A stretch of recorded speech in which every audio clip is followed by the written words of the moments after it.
Muy buenas tardes a todos. Yo soy el doctor Alberto David León, geriatra del Hospital General Tacuba, y para mí es un gusto compartir con ustedes esta participación en el sexto Congreso Internacional de Médicos. Agradezco mucho a la Coordinación de Profesionalización y Excelencia Laboral la invitación. Y bueno, sin más preámbulo, pues vamos a platicar el día de hoy sobre un tema que por mucho tiempo ha costado trabajo definir con claridad, pero que sabemos que está ahí y que cada día cobra mayor relevancia el poder identificarlo y medirlo. Eh, a manera de introducción, quiero comentarles que el estado de salud en las personas mayores se mide en gran medida por la capacidad que tienen ellos de desenvolverse en su propio entorno. Ese estado funcional nos proporciona información que incluso tiene un valor pronóstico sobre múltiples resultados en cuanto a la salud y que son independientes de las enfermedades que ellos tienen diagnosticados. Incluso se ha observado que pequeñas reducciones de la función se pueden asociar con un deterioro importante de la calidad de vida, por lo que es posible considerar a la funcionalidad como un buen indicador de progresión o de gravedad de una enfermedad, y estos indicadores pueden llegar a ser incluso más precisos que los valores propios en cuanto a las mediciones de las enfermedades. Eh, Incluso nos dan información, por ejemplo, de qué tanto se están teniendo que utilizar los recursos sanitarios, la presencia de discapacidad y hasta tienen un valor en cuanto a mortalidad.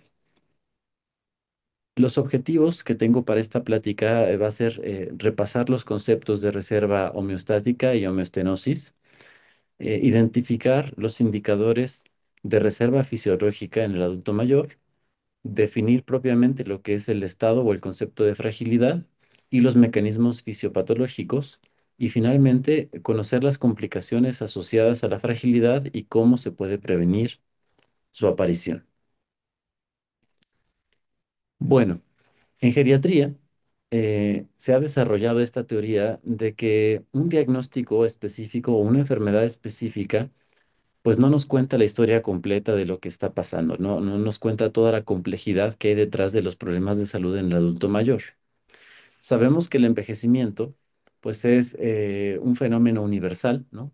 Afecta a todos los seres vivos en mayor o menor velocidad, pero al mismo tiempo es un proceso que es individual y definitivamente es algo progresivo e irreversible.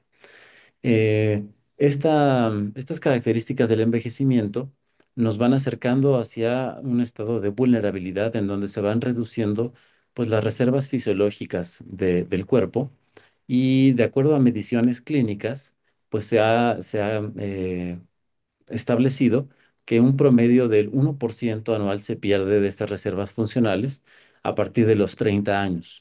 Por lo tanto, se puede decir que para la edad de los 80 años habremos perdido el 50% de nuestras reservas fisiológicas, de nuestras reservas funcionales. Conocer las enfermedades y el estadio clínico de estas enfermedades no va a ser suficiente para poder explicar las manifestaciones clínicas o los cuadros clínicos y las gravedades que generan en el adulto mayor, que también se van acompañando de limitaciones físicas y cognitivas propias de la reducción de esta reserva homeostática. Eh, a esta reducción de la reserva homeostática se le ha llamado homeoestenosis, ¿no? Em, lo que vamos a ver es que diferentes estímulos, como por ejemplo las enfermedades, los estilos de vida que podamos llegar a tener, incluso factores relacionados con el medio ambiente, pues pueden llegar a mermar o a reducir nuestra capacidad de recuperar este equilibrio interno. Y justamente eso es el concepto de la homeostasis, ¿no? Una capacidad que tenemos de que nuestro cuerpo, mediante cambios internos y externos, pues pueda ajustar nuestras constantes vitales, como por ejemplo la presión arterial, la glucemia o incluso pues cómo el oxígeno se distribuye a través de nuestro cuerpo, la temperatura corporal también cómo se regula. Y entonces cuando nos enfrentamos a este proceso de homeostenosis, pues tenemos una disminución en la capacidad para retornar a este equilibrio fisiológico.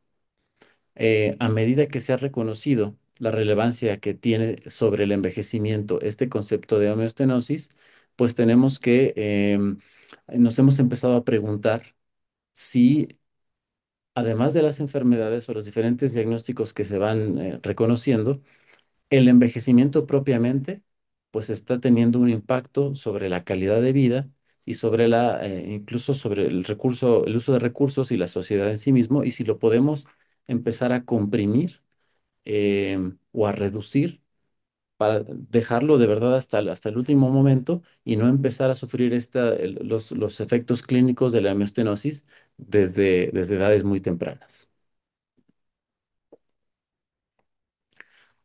La fragilidad es un síndrome clínico de deterioro funcional. Lo que vamos a ver es que se van a ir reduciendo las capacidades de múltiples sistemas corporales y va a aumentar el riesgo de presentar una variedad de resultados adversos para la salud, incluido, como bien aquí en esta imagen, pues caídas, mm, nos acerca o nos predispone a desnutrición, aislamiento, la presentación de infecciones o incluso, pues en un momento dado, incremento en el riesgo de institucionalización.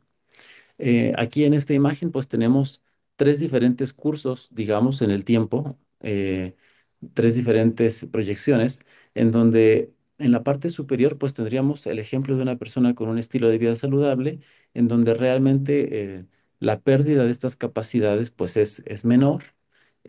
No estamos, digamos, tan cercanos a este punto de desequilibrio, sino al contrario, nos mantenemos más en esta capacidad de equilibrio, pero en las líneas más inferiores tenemos pacientes que a lo mejor han caído en el desuso de estas capacidades o incluso la presencia de enfermedades crónicas los ha hecho acercarse más hacia un punto de desequilibrio y por lo tanto hacia este concepto de fragilización, ¿no? Aquí lo que vemos pues es un deterioro fisiológico y funcional, pero que también va a estar afectando a otras esferas como pueden ser las esferas mentales, emocionales, sociales y propiamente de calidad de vida.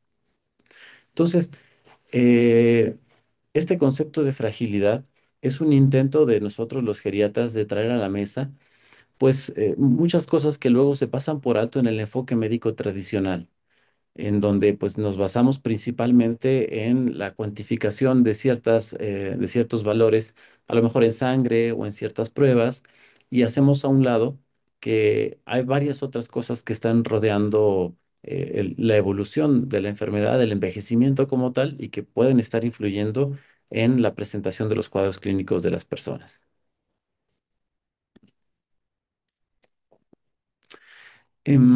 La prevalencia, como tal, el dato que se tiene identificado puede ser muy variable dependiendo la literatura que uno revise, y también en dónde se haya intentado pues, medir esta prevalencia. Va del 3,5 al 27%. Sin embargo, como ven en esta tabla, es un crecimiento, digamos, prácticamente lineal, ¿no? Si nosotros hacemos un corte entre los 65 y los 69 años, todavía esta prevalencia no alcanza ni siquiera el 10%, pero si nos vamos ya al grupo etario de los mayores de 90 años, pues tenemos que por lo menos uno de cada tres adultos mayores ya va a experimentar este síndrome clínico, ¿no? Es un poco más prevalente en las mujeres y si todavía hiciéramos un corte en cuanto a las residencias, ¿no? A los lugares en donde cuidan nada más a personas mayores, ahí la prevalencia sí se reporta constantemente en un 30% de los adultos mayores. Ahora, lo que ha complicado tener una epidemiología pues sólida, datos sólidos de esta enfermedad o de este síndrome clínico, es el hecho de que no existe una sola herramienta o una sola definición eh, pues de la fragilidad y entonces eso ha hecho pues complicado contar con cifras precisas. Aquí en México, por ejemplo, esta publicación del 2016, una revisión sistemática, en donde a partir de 16 publicaciones, pues se obtuvo que aplicando, por ejemplo, esta herramienta que vamos a mencionar un poco más adelante, que es el concepto de Freed, pues la prevalencia era del 30%.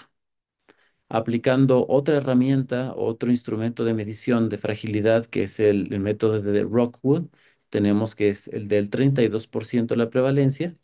Y finalmente, aplicando una herramienta más, que es la de Edmonton, pues vemos una prevalencia un poco más elevada del 35% para tener un promedio del 30% en esta revisión sistemática de fragilidad de nuestro país.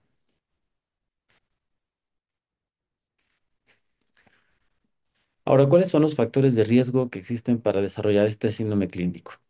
Bueno, pues por mera asociación, el hecho de la edad avanzada, ya lo comentábamos, a mayor edad, mayor riesgo de tener fragilidad, pero se ha visto que el mayor consumo de medicamentos y sobre todo las interacciones que puede haber entre estos medicamentos nos van acercando hacia presentar este síndrome de vulnerabilidad. El sedentarismo, o sea, la falta de hacer ejercicio de forma regular, em, los estratos socioeconómicos más bajos, la deficiencia nutricional o la pérdida de peso no intencionada son otros de los factores de riesgo que están ya identificados. Y si a esto le sumamos el deterioro cognitivo que también se presenta con mayor frecuencia, pues con la edad avanzada, pues nos da ya un panorama de hacia dónde va todo esto que no cuantificamos normalmente al momento de diagnosticar las enfermedades. Eh, en cuanto a nutrición se refiere, quisiera hacer alguna puntualización en una revisión sistemática del 2017, en donde se juntó una población de más de 22,000 adultos mayores. Sí se encontró que la deficiencia de vitaminas como por ejemplo la vitamina D, E y C, así como folatos y ciertos betacarotenos, carotenoides, estaba relacionado con una mayor incidencia de fragilidad. Esto es independiente para el sexo, la edad y otras comorbilidades. Por lo tanto, aquí deberíamos de poner pues mucha atención. No se trata nada más de estar suplementando, sino al contrario, de vigilar que desde edades más tempranas tengamos los hábitos adecuados para el consumo suficiente de estos nutrientes. Em,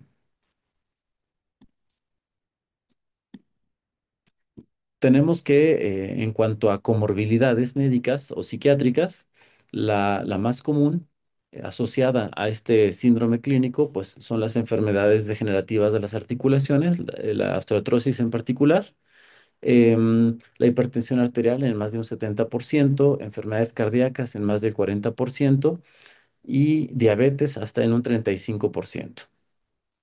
Un dato importante es que el hecho de que exista un historial de caídas en los últimos 12 meses se asocia a un mayor riesgo de fragilidad hasta en un 54%. Por lo tanto, en la práctica, esto es algo que podemos nosotros implementar como una medida de detección de factores de riesgo de fragilización. El hecho de que alguien esté teniendo caídas en los últimos meses. Ahora, ¿cuáles son los elementos centrales de este concepto de fragilidad? Bueno, sabemos que detrás de todo esto hay un proceso inflamatorio inmunológico, varias citocinas que están involucradas en todo este proceso, la formación de radicales libres, pero también hay algunos trastornos neuroendocrinos que vamos a comentar que finalmente se traducen en una disminución de la masa muscular y de la función de la masa muscular restante. La fragilidad, por lo tanto, es el resultado de mecanismos biológicos complejos que se van acumulando y se van también viendo modificados por el estrés psicosocial y algunas deficiencias pues, físicas y nutricionales. Con respecto a trastornos neuroendocrinos, por ejemplo, la disminución de algunas hormonas como la hormona de crecimiento o el factor de crecimiento similar a la insulina tipo 1, pues va favoreciendo que se presente resistencia a algunos estímulos anabólicos, ¿no? A lo mejor tenemos la alimentación adecuada, a lo mejor estamos buscando llevar a cabo cierta actividad física de forma regular, pero ya el hecho de que tengamos menos producción de estas hormonas, pues nos va a generar una resistencia a los procesos anabólicos que son dependientes de insulina. Por otro lado, las hormonas sexuales como los estrógenos y la testosterona presentan una reducción significativa que repercute en la masa ósea y la masa magra, y va favoreciendo mayor incremento pues de tejido adiposo. Al mismo tiempo, esto se ha visto relacionado con incremento de interleucinas proinflamatorias como la interleucina 1, la interleucina 6 y el factor de necrosis tumoral. Em, esta reducción en las hormonas sexuales pues se ha relacionado con una reducción absoluta de entre el 0,5 y el 1,6% de masa muscular eh, anual.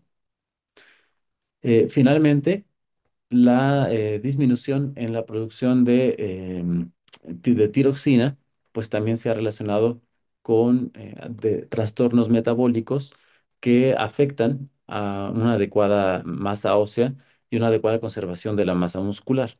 Y todo esto empieza, insisto, de forma fisiológica a partir de la tercera década de la vida.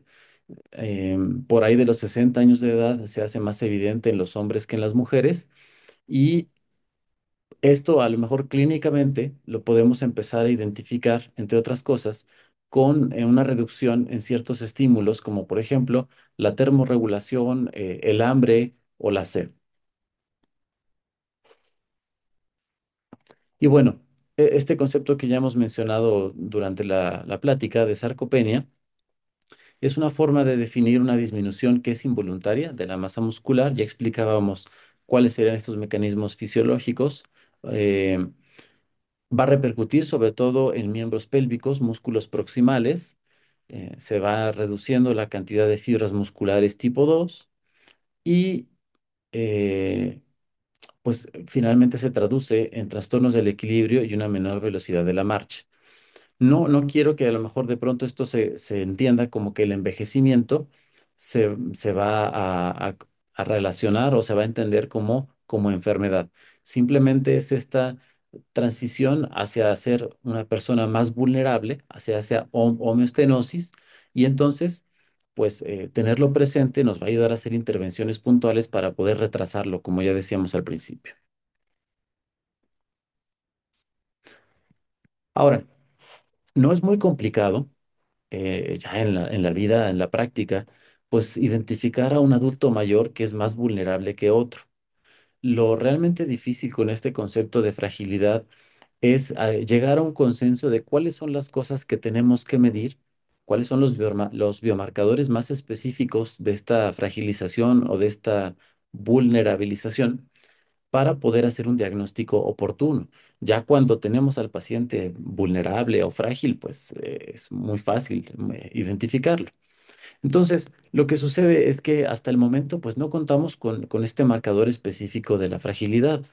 Se han estudiado cambios a nivel muscular, propiamente de la fuerza, porcentaje de masa, de grasa corporal, incluso se han medido cambios en la frecuencia cardíaca con los cambios de posición para ver si esto pudiera ser un marcador de fragilización. Pruebas de función renal, incluso estudios de neuroimagen para ver si todo esto pudiera tener una correlación más precisa con la fragilización. Y como vamos a ver más adelante, la conclusión ha sido que es la suma de ciertos elementos lo que más nos puede acercar a dar con este diagnóstico de este síndrome clínico. Quizás la característica pues más generalizada de la pérdida homeostática pues es justamente este estado proinflamatorio que estamos platicando, y bueno, esto se ha demostrado con el incremento de citocinas proinflamatorias, y con lo que se ha determinado como senescencia celular. Estos daños también que se van acumulando a nivel del material genético. Ahora, a nivel clínico, también se ha buscado pues algún patrón para saber cuáles pudieran ser estas señales de alarma. Ya les decía previamente que antecedentes como por ejemplo caídas en los últimos 12 meses es una de estas señales de alarma, pero otras que tenemos que llevarnos el día de hoy son estos puntos, ¿no? Pérdida de peso involuntaria sin una causa identificable, Vamos a ponerle incluso un valor en unos momentos, cuánto sería la pérdida de peso que debería de darme a mí una señal de alarma. El desarrollo de incontinencias, la presencia o los cuadros, digamos, de delirium, sobre todo si estos se han presentado pues en eventos estresantes como infecciones u hospitalizaciones, deterioro del estado funcional general, ¿no? El estar requiriendo pues más ayuda o a lo mejor estar desarrollando cierta dependencia para actividades básicas de la persona. Y por último, pero no menos importante, el hecho de que empiecen a presentar efectos secundarios a la medicación. Por un lado, pues puede ser un error tal vez en la prescripción, pero por otro lado puede ser que este reducción en la capacidad del metabolismo de los fármacos esté favoreciendo ciertas interacciones. Entonces, son cinco los elementos que van a definir el fenotipo de la fragilidad, ¿no? ¿Cómo lo vamos a encontrar clínicamente? Entonces ya decíamos, la pérdida de peso es uno de los más importantes. em, la debilidad, que les voy a decir en un momento cómo se debe de medir. La fatiga, que muchas veces es reportada por la propia persona. La inactividad, que nosotros podemos llegar a consignar. Y la marcha lenta.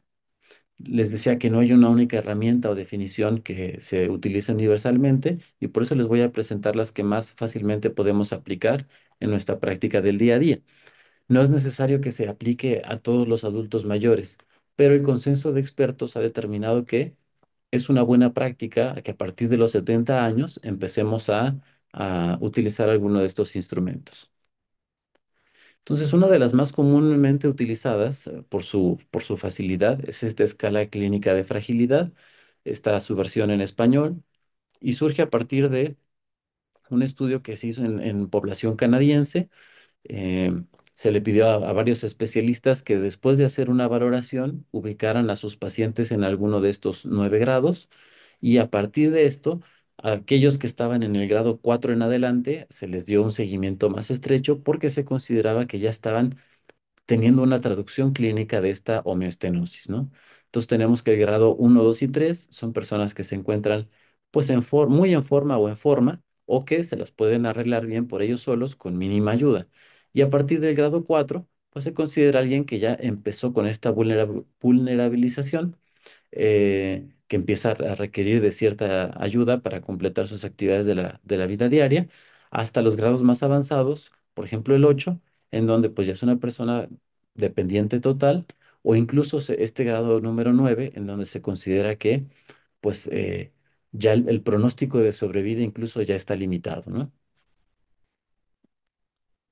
Otra de las herramientas para la detección es este cuestionario de Frail. Frail como un acrónimo de fatiga, esta fatiga que podemos interrogar nosotros preguntándole si en las últimas 4 semanas se ha sentido cansado. Si el paciente reporta que todo el tiempo o la mayor parte del tiempo se ha sentido cansado, pues la respuesta será positiva. La R de resistencia, si el paciente es capaz de subir unas tramo de escaleras sin necesidad de ayuda o de algún tipo de auxiliar. La A de capacidad aeróbica, nuevamente el poder caminar una cuadra sin necesidad de ayuda o de algún auxiliar.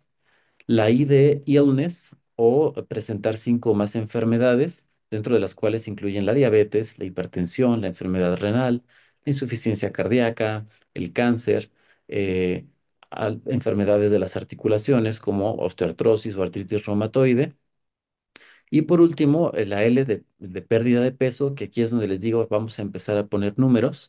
La pérdida de 5 o más kilos en los últimos 12 meses también nos daría un punto positivo. Y en este caso, cuando hay la suma es de 3 o más, consideramos que este paciente pues también ya está fragilizado. Por último, otra de las herramientas que se cuentan y que más se mencionan en literatura es este fenotipo de Fried. eh, Muchos años atrás se empezó con este fenotipo y lo mismo coincide en estas características que es la pérdida de peso, nada más que en este caso agrega la definición de que una pérdida mayor o igual del 10% a los 60 años daría un punto positivo.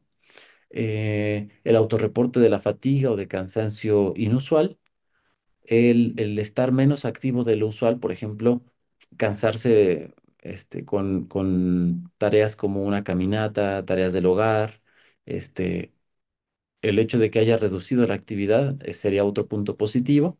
Y luego aquí se agregan otros puntos objetivos que sería la velocidad de la marcha, ¿no? Es una prueba que podemos hacer prácticamente en todos los consultorios o en el pasillo, en donde ponemos al paciente a caminar estos 4 metros y si la estatura es de más de 1,59 debería de hacerlo en menos de 6 segundos, o si la estatura es de menos de 1,59 debería de hacerlo en menos de 7 segundos. Por lo tanto, si rebasan estas dos medidas, tendríamos una medida un poco más objetiva de disminución de la fuerza eh, y en general del sistema completo de locomoción. Y luego, pues tenemos este último concepto que también es objetivo, que es el de la debilidad. Aquí lo que se ha propuesto es medir la fuerza de prensión de la mano y estandarizarlo según el índice de masa corporal. No se utiliza mucho esta herramienta del fenotipo de Fried en México porque no tenemos tablas específicas para adultos mayores. Se hizo por allá en 2018 un estudio, pero nada más llegó el punto de corte hasta los 60 años. Entonces, bueno, aquí nada más les muestro esta herramienta que es el dinamómetro para medir la fuerza de presión y cómo quedarían las tablas, por ejemplo, en la población de Estados Unidos. Y bueno, pues hay muchos otros indicadores que se han propuesto. Les digo que se han buscado signos, síntomas para este síndrome. Incluso algunos marcadores bioquímicos, como pudiera ser descenso de la hemoglobina, un descenso incluso de los niveles de colesterol sin una explicación aparente, incremento de algunos marcadores inflamatorios, como ya decíamos, las interleucinas, reducción de los niveles de hormonas sexuales. Sin embargo, ninguno de ellos se considera actualmente como para el diagnóstico como tal de fragilidad. Y bueno, esta última herramienta que les quiero mostrar es el modelo de Rockwood. Aquí me gusta porque incluye estas dos columnas extras que tienen que ver con factores socioculturales y sociodemográficos que debemos de tomar en cuenta porque la presencia de alguno de ellos también puede acercar al paciente hacia la fragilización. El hecho de que a lo mejor pues entren en la jubilación, o se queden solos por alguna situación, pues, familiar, social, que en su entorno no tengan una red de apoyo suficiente, que no cuenten con grupos de autoayuda, o bien, pues sabemos que en algunos países el tema del género sigue pasando para tener a lo mejor acceso o no a ciertas actividades, el tener o no hijos. Entonces, todo esto junto, por supuesto, con la escolaridad, nos puede hacer que una persona se vaya fragilizando más allá de lo que vemos en la parte del fenotipo, ¿no? Ahora, ¿cuál es el problema de todo esto? Bueno, los instrumentos que les estoy mostrando, la verdad es que no son intercambiables. No, no es que podamos empezar midiendo con uno y luego pasemos al otro, porque la correlación que existe entre estos instrumentos, la concordancia realmente es muy baja. Se pueden llegar a perder hasta el 30%, o más bien se pueden llegar a clasificar hasta el 30% de los pacientes de forma errónea si es que no nos apegamos al uso adecuado de uno de estos instrumentos y estamos eh, i- intercalando el uso de estos instrumentos. Entonces, por lo pronto, los instrumentos que les presenté anteriormente, que sería la escala de Frail y este que les había mostrado, que es la escala clínica de fragilidad, serían los que están más recomendados para nuestra práctica clínica diaria y puede que tengan los mejores coeficientes de correlación. Y bueno, pues ya prácticamente para aportarles algo más a la práctica diaria de cómo podemos hacer detección en el consultorio, pues están estas pruebas complementarias que nos pueden llegar a sospechar de sarcopenia. Hay algunos instrumentos que nos ayudan a evaluar la movilidad, como por ejemplo esta prueba que se llama Time Up and Go o prueba cronometrada de levántate y anda. Igualmente, el espacio que necesitamos es poco y la herramienta pues es mínima, ¿no? Una silla y un cronómetro. Y entonces también tenemos puntos de corte para saber cuándo una persona cae dentro de lo normal o ya está en un riesgo elevado, por ejemplo, de caídas, o tenemos pruebas como la velocidad de marcha. Ya les decía, esta prueba de los 4 metros y también con un punto de corte, ¿no? Si tarda más de si tarda más de un segundo por cada metro, pues esto puede predecir riesgo de desenlaces adversos e incluso si al final el cociente es menor a 0,8 metros sobre segundo, existe un gran riesgo hasta de morbimortalidad en los próximos 24 meses. Pruebas complementarias que les digo que no incluyen los fenotipos normales o los instrumentos habituales para fragilidad, pues son las pruebas que evalúan la función mental, como por ejemplo la prueba de Mini-Mental o las escalas como la prueba de Moca. Tienen muy buena sensibilidad como pruebas de tamizaje o como pruebas de escrutinio. Si en alguna de estas pues llegamos a identificar alteraciones, no es que hagan el diagnóstico de deterioro cognitivo o de demencia, pero sí nos invitan a complementar la evaluación y a lo mejor aquí este sería un buen punto para decidir cuándo enviar a un paciente a una evaluación formal. Y bien, ¿cuáles son las consecuencias entonces de este síndrome clínico? Vamos a ver una disminución de la funcionalidad definitivamente, incluso en un escenario pues ya más catastrófico veríamos discapacidad. Vamos a ver mayor dependencia. Aquí lo que quiero nada más decirles es que con el uso de estos instrumentos podemos también obtener un elevado valor predictivo negativo. Aquellos pacientes que salgan negativos a fragilidad, podemos decir con bastante certeza que es poco probable que tengan este síndrome o que incluso en los próximos meses vayan a desarrollar alguno de estos desenlaces o consecuencias. En los que sí se identifica la fragilidad, pues tenemos que vamos a estar observando mayor inestabilidad de la marcha, mayor riesgo de caídas y con las consecuentes fracturas, mayor riesgo de hospitalización e institucionalización y por supuesto, pues un incremento en la mortalidad. Y esto se ha incluso trasladado hacia los escenarios quirúrgicos, en donde se ha visto que un paciente con fragilidad puede llegar a tener una mayor mortalidad a los 30 días y una mayor incidencia de delirio que los que no tenían diagnosticado este síndrome de fragilidad. Para la parte del tratamiento y las intervenciones, pues tenemos estos dos grandes puntos. Primero, la prevención, que tiene que ver con el monitoreo de la reserva fisiológica, fomentar o realizar el ejercicio de forma regular, siempre llevar a cabo la conciliación de medicamentos, favorecer una adecuada adherencia al calendario de vacunación, que justamente, por ejemplo, ahorita estamos empezando con esta temporada, ¿no? Eh, y en el caso de los pacientes que van a ser sometidos a alguna cirugía, pues incorporarlas a un programa de prehabilitación, ¿no? Y en la parte nutricional, pues buscar que mantengan una dieta saludable lo más posible. Les voy a mostrar rápidamente unos resultados que sustentan esta recomendación. En cuanto a los ejercicios, les doy números duros.